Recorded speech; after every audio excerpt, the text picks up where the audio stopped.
Pascal, and today I'm going to teach a mobility practice for all levels.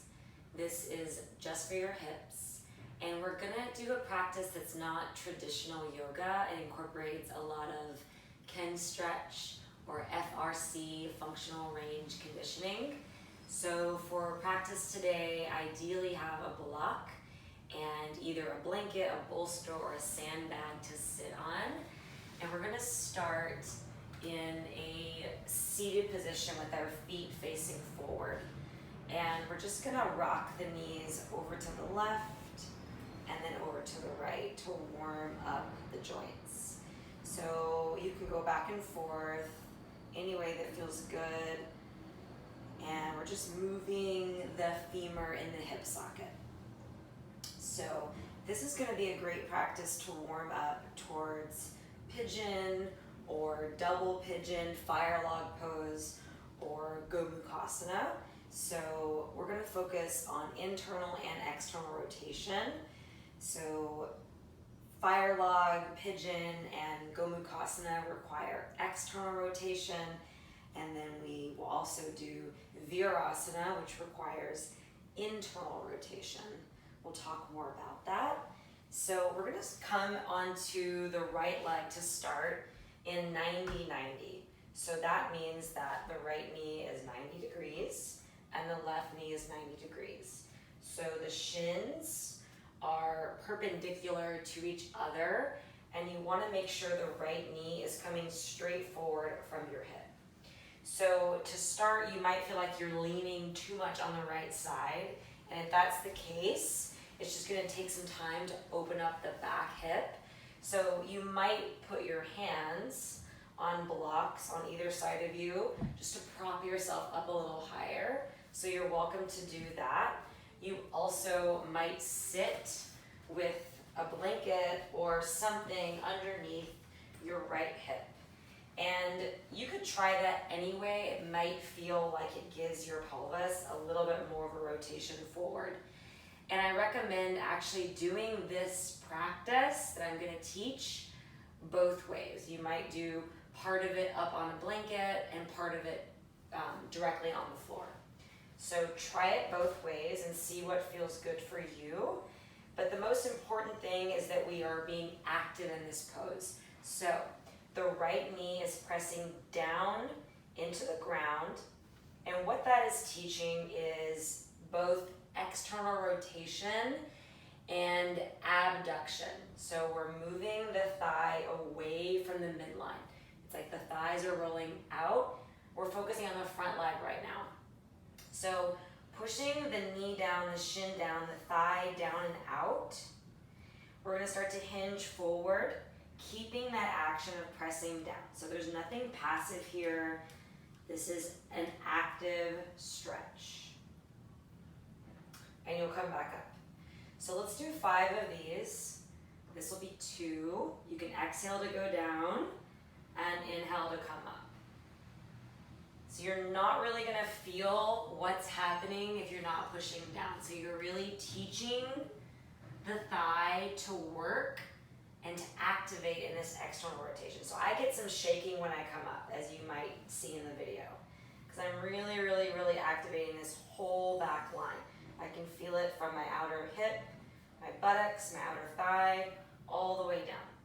Also, you can curl your toes back and keep your foot kind of pointed, which is kind of like half point, half flex. And let's do one more to get to 5. Exhale to go down, inhale to go up. Make sure you did 5. Exhale to go down, and inhale to come up. Great, and then we'll just give the legs a shift, relax, and go back and forth. Great. So now while we're still on the right side, we are gonna activate the left leg. So we're gonna focus on internal rotation on the left side. So I'm gonna scooch over so that I'm on my mat, because it's a little softer than my floor. So what's happening here is the opposite of the front leg. So the back leg is rolling in towards the midline, and it's pushing in towards the midline. So it's teaching internal rotation and adduction. And then the way we're going to make this a little bit more challenging is the more we turn to the right, we're making it easier, and the more we turn our chest to the left, we're going against this internal rotation, right? Because the torso is going in the opposite direction. So what we're going to do is twist to the left while we push the left knee in and let the thigh roll in. And we're going to do this in a couple of parts. So you're going to be pressing in for a count of, let's say, 5. And then we're going to rest. And when we rest, I want you to see if you can drop the hip further down and twist further. Let's do that again. So push the knee and the whole shin really in and down. So you're activating the whole inner line of your leg. And as you do that, you're twisting. And then let's release and see if the hip can actually drop further towards the ground, and you can twist a little further. And let's do one more. Push the knee in. And keep twisting. Push for 2 more counts. And then rest and try to rotate your chest more to the left. So maybe it feels like you've gotten a little bit deeper in your internal rotation.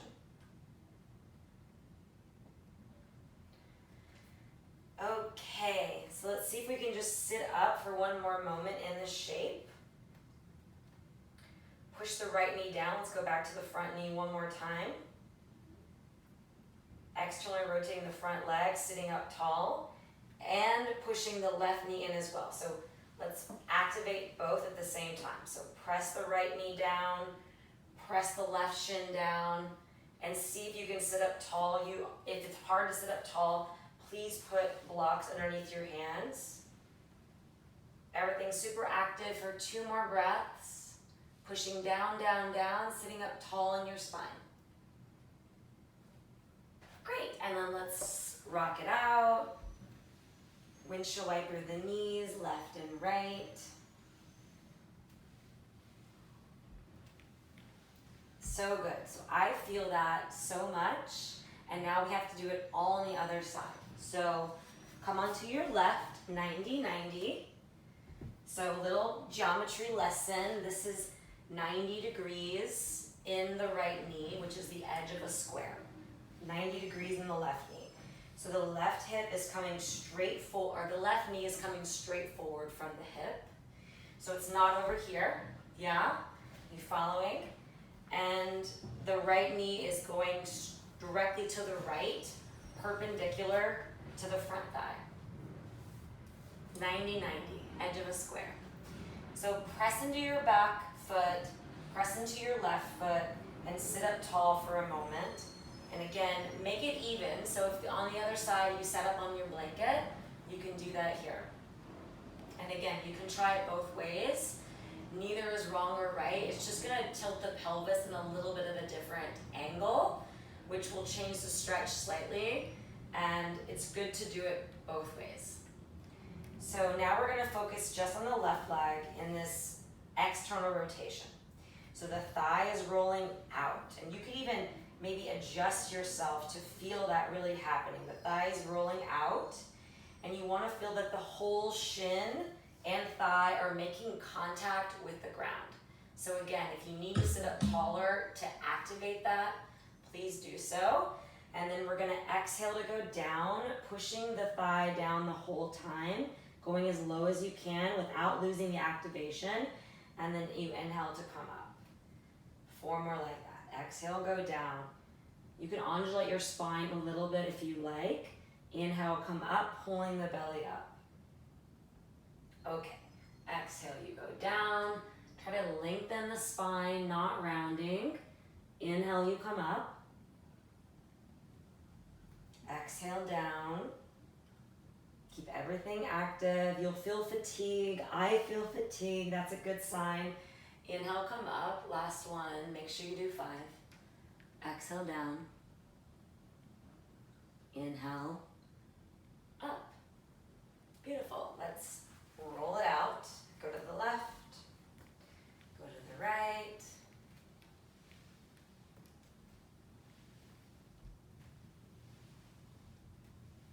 Come back on the left, and just take a moment sitting up really tall here. Pushing the knee down,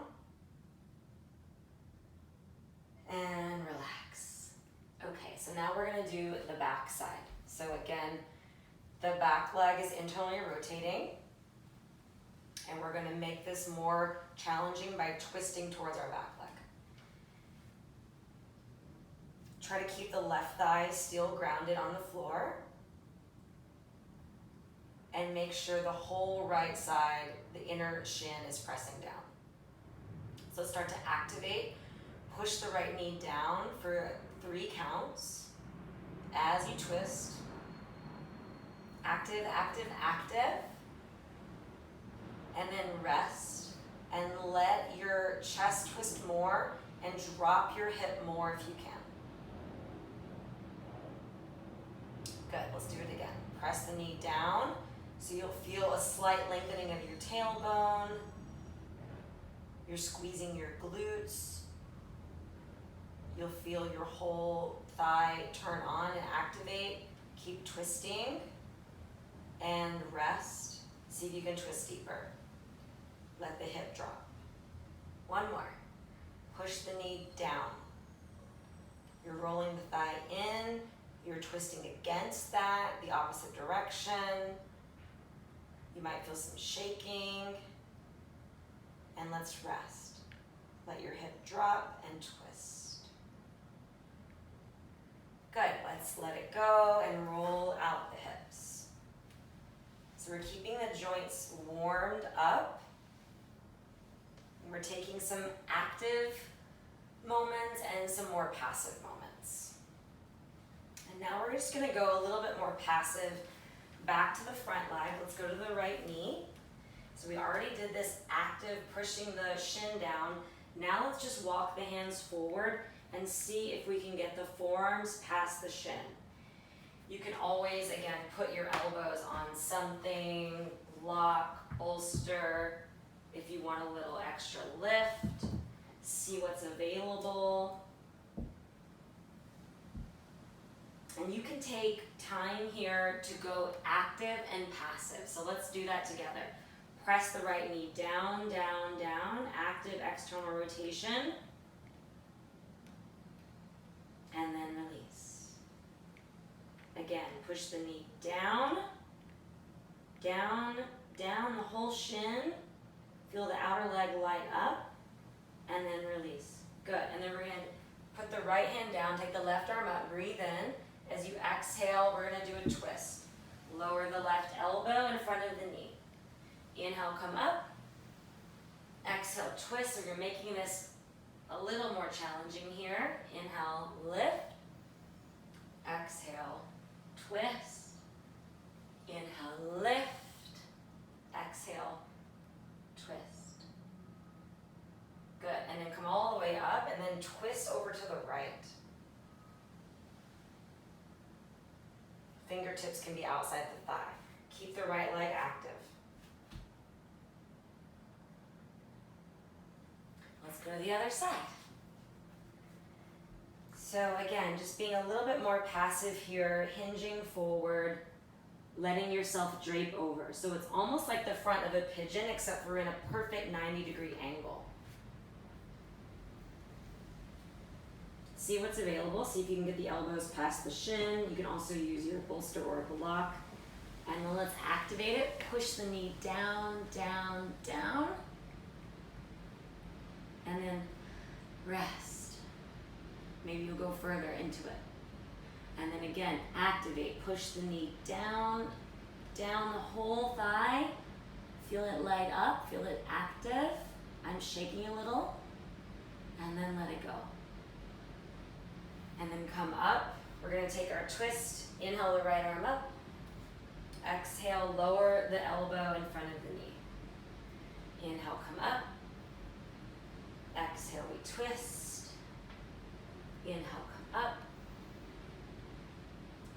exhale, twist. And then come up and turn to the left. So take a full twist here. Try to keep the leg active, the left knee pressing down. Turn your sternum towards the left. Maybe look over your left shoulder. This feels so good. Awesome. Let's unwind it one more time. So we have one final little activation here.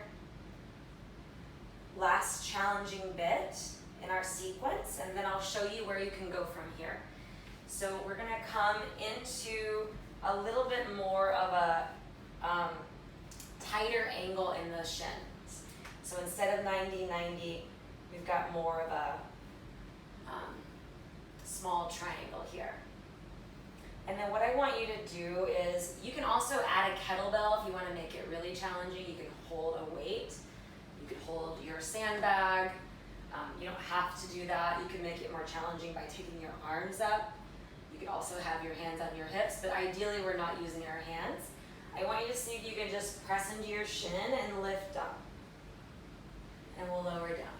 If you're knee sensitive, find some space on your mat. Here we go. Let's do 5 of these. Inhale, come out. And then again, we're moving slow. We're not using momentum. We're trying to really activate the hips. And again, holding a kettlebell can make it more challenging if you're looking for that. I've been doing that in the gym. Let's do our last 2. Inhale, you lift up, and exhale, you lower down. Inhale, you lift up, and exhale, lower down. Excellent. And so from here, to go deeper into any shape, you could extend the left leg back and see if you can find an upright pigeon. Now this requires a lot of opening in the back quad and hip flexor. And so what happens is, if this isn't open, we tend just to sit on our right hip. So I'm inviting you not to do that. And what you can do instead is grab your blocks and have them underneath your hands.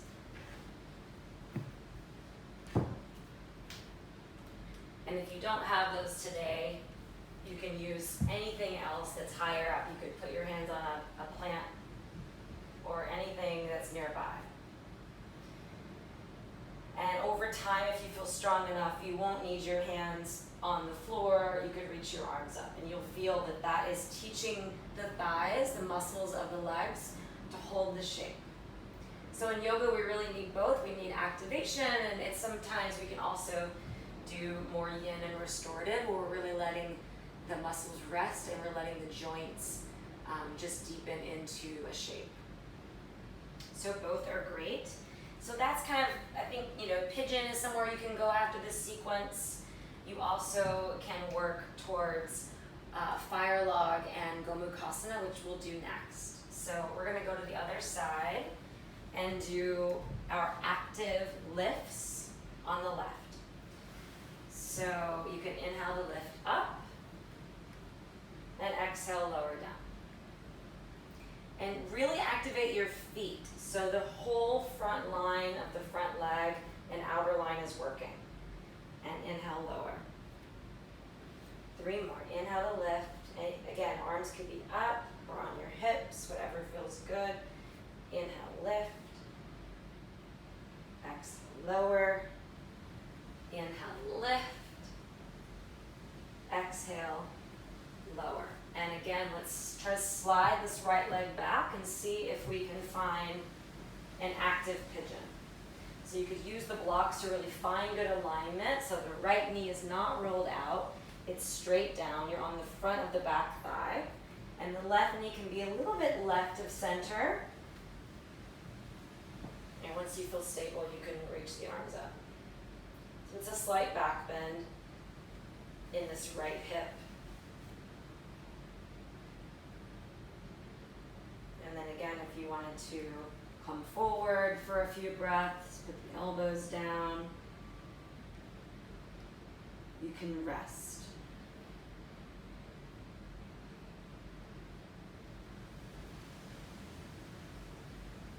Okay. And now we'll work on a double pigeon or fire log shape, And you're welcome to sit up on a blanket or a bolster. And so you can start with ankle to knee, so the right ankle's over the left thigh. You can tick-tock your legs a little bit left and right. Right leg's on top. And then you'll slide your left shin underneath your right shin. Trying to let your foot come in, but keep it right over the thigh. And as you can see, my right knee's a little bit lifted. So what I could do to help it roll down is put my blocks behind me and push my heart forward so that the pelvis starts to tilt forward a bit. Alternatively, you can sit up on a blanket to give your pelvis that little tilt. Whatever feels best for you, but keep your feet active. So let's let this be an active shape. The knees and the ankles are on the same line up and down, so they're connected. So the knees are actually making 90 degrees, so two sort of right angles, more or less. So we've added the two 90 degrees and we've stacked them up. Push your knees down and lift your chest up. Use your blocks behind you. And then you could do like little circles here if you want.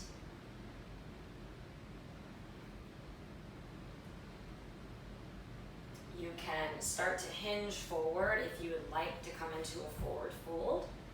Putting your elbows on blocks or on the floor past you. And again, I think it's nice to be active for a few breaths, and then you can be passive for a few breaths. And you can press the knees down for a few breaths, and you can let it go. So you can play with that tension and release that we've been doing for this practice, and see if that really helps you to find further expression of the pose. It's also really teaching the thighs to activate and work in the shape so that over time they can just find it more easily. Okay, so we're really teaching the body to gain mobility through strength. Let's do the other side. So bring your left ankle over the right thigh and right below the knee, and you can just tick-tock a couple times. And then slide the right shin underneath the left. Scooch your hips back. And again, my knee's a little lifted. It's totally fine. Doesn't need to go down. You don't need to push it down or anything. But you can see if I was to sit up on something, just a little bit, it helps the knee go down. So that's one way to do it. You can also push your chest forward. But we're just letting the thighs start to roll down and out.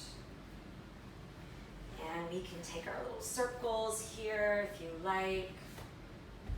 You can kind of circle around the hands of a clock.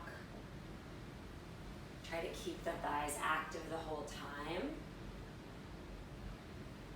Circle the other direction.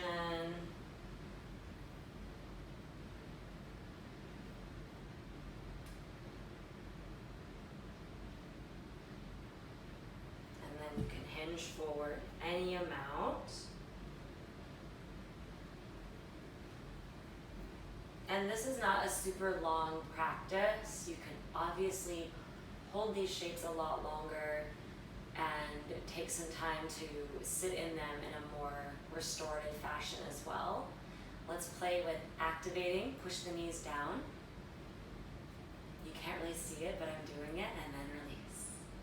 And again, push down, down, down, down.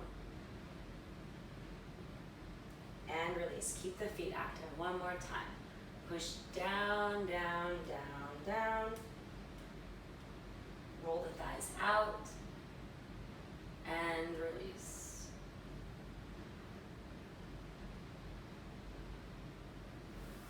Come on up. Let's roll out the thighs one more time in our little, it's just my favorite way to kind of undo tension that can build in the hips and release energy there.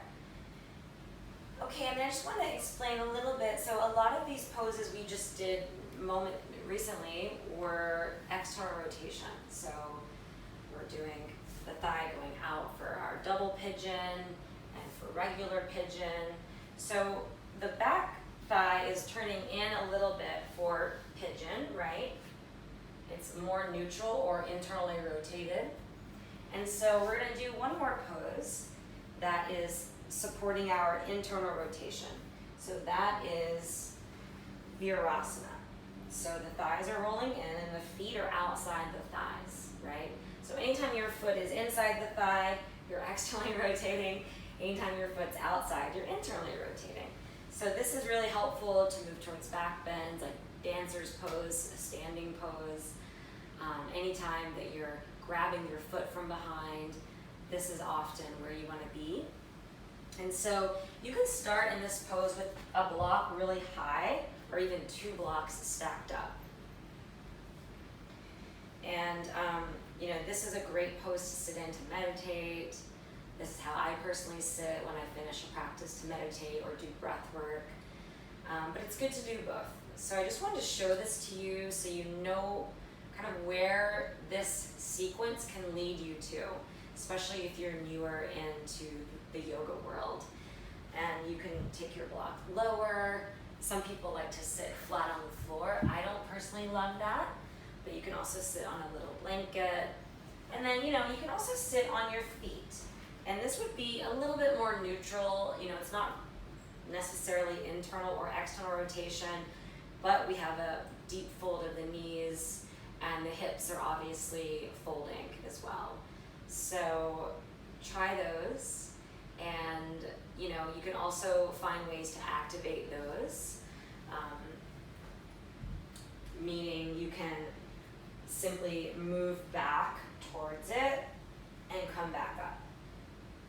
Pretty simple, but that can be a way to activate it. And if you're feeling uncomfortable when you're sitting in Virasana for a while, then that's probably a good idea. Take your seat higher, press your feet down, and let it be a little bit active for a few breaths, and then relax.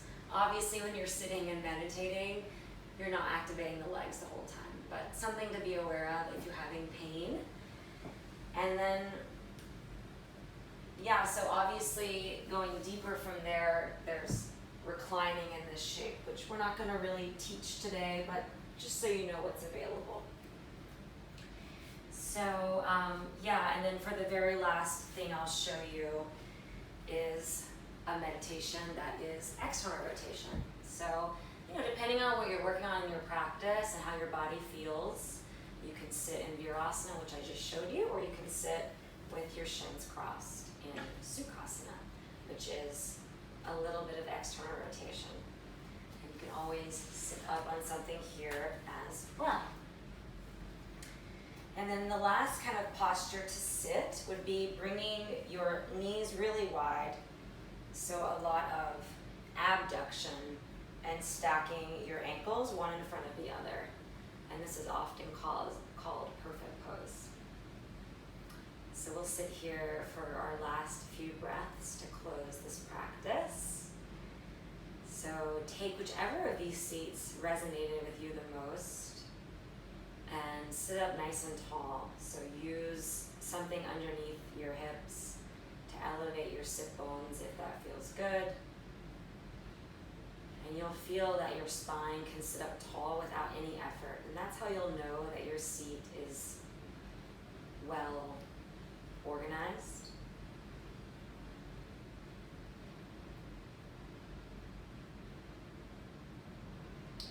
Once you feel that your spine is nice and tall and your knees and your thighs and your hips can relax, then let go of all the effort from the practice and see if you can find comfort in this shape. So no effort here, letting the bones settle into the joint space, letting your body settle into the shape that you're in. And again, anytime that your body is uncomfortable or in pain, it's just a signal that you need body's not ready for that shape yet. So if you're feeling that as you meditate, sit up higher, use your props. And then once you feel comfortable, let your eyes close all the way. Releasing the vision, stimulation.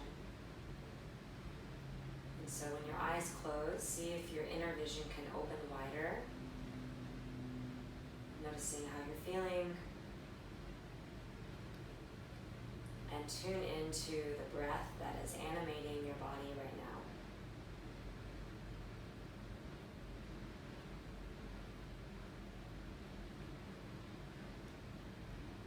Imagine your inhale coming up from your hips, from the ground, up through the crown of your head,